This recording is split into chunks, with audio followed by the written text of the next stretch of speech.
धनी साथी र गरिब साथीको कथा मैले सुनाएको थिएँ एकचोटि फेरि सुनाउनु साथी। है। धनी साथीलाई सबै कुराले पुगेको छ, गरिबलाई केहीले नि पुगेन कि, अभावै अभाव छ। त्यसपछि गरिब साथीलाई झोक चलेछ, सँगै पढेर आछ, उसलाई कुनै दुःख नै गर्नु छैन। आफूलाई घरमा जाने बित्तिकै दुःख गर्नुपर्ने छ, काम नगरी पेट पाल्नै सकिन्न, भोलि स्कुल जान सकिन्न, कपी किन्न सकिन्न, ड्रेस किन्न सकिया छैन। यस्तो अभाव वैराग्य जीवन बाँच्नुभन्दा त मर्नु नै ठिक होला। मर्छु म त, तर मर्नुभन्दा अगाडि त्यो धनी साथी छ भने, मेरो साथी हो, त्योसँग बिदा माग्छु भने गएछ कि, साथी म तसँग बिदा माग्न आएको भन्यो। किन? म यो संसारमा बाँच्नु छैन, यो अभावमा किन बाँच्नु, मर्न जान लाग्यो, मर्नुभन्दा अगाडि तसँग बिदा माग्न आएको। ए तसँग केही छैन, मसँग के छ त? केही पनि छैन। होइ, दुईवटा आँखा छ, एउटा आँखा दे त।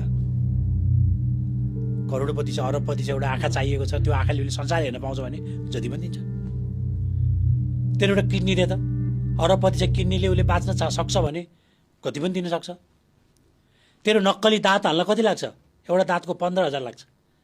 अहिले सक्कली दाँतको मूल्य 30,000 छ। के 15,000मा नक्कली दाँत पर्छ भने सक्कलीको त 30, 40, 50 पनि पर्ने भयो नि त।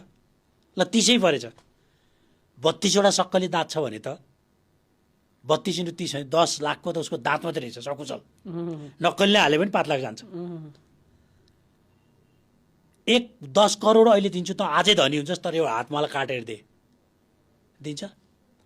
मर्नुभन्दा त हात काटेर त बाँच्न त पाउँछस् नि। यता 10 करोड पाउँछ नि, 10 करोडले जीवन दान, एउटा हात नभए बाँच्छ। ऊ हात काट्न तयार हुन्छ, सबै फाल्न तयार, तर एउटा हात काट्न तयार हुँदैन। हिसाब जोड्दै गएको त करोडौँ सम्पत्ति उसकै शरीरमा रहेछ। त्यसपछि यत्रो करोडौँ सम्पत्ति बोकेर हिँडिरहेछस् अनि आफूलाई गरिब भन्छस्। मर त मर, तर यो सम्पत्ति नफाल है। सम्पत्ति नफाल्ने त मरिसक्यो त सबै गइहाल्छ। उसले झल्यास भएछ, हो त यो संसारमा जति चिज प्राप्त भएको छ, यही आँखा, कान, नाक, हात, खुट्टा, यिनै शरीरले दिमागको प्रयोग गर्यो, मनको प्रयोग गर्यो, कर्ममा लाग्यो, त्यसले प्राप्त गर्यो। त्यसले शरीरभन्दा अलिकति बाहिर एउटा कुरा छ कि सर, शरीरभन्दा बाहिर भनेको मतलब शरीरसँग जोडिएको छैन, तर शरीरसँगै छ। के होला, अचम्म छैन यो? शरीरमा जोडिएकै छैन, त्यो शरीरमा हुँदैन सर, त्यो शरीरमा जोडिएकै छैन, तर त्यो शरीरसँग छ। यो विचित्र कुरा छ। के चलाउनु छ? त्यसैले मान्छेलाई सफल बनाउँछ।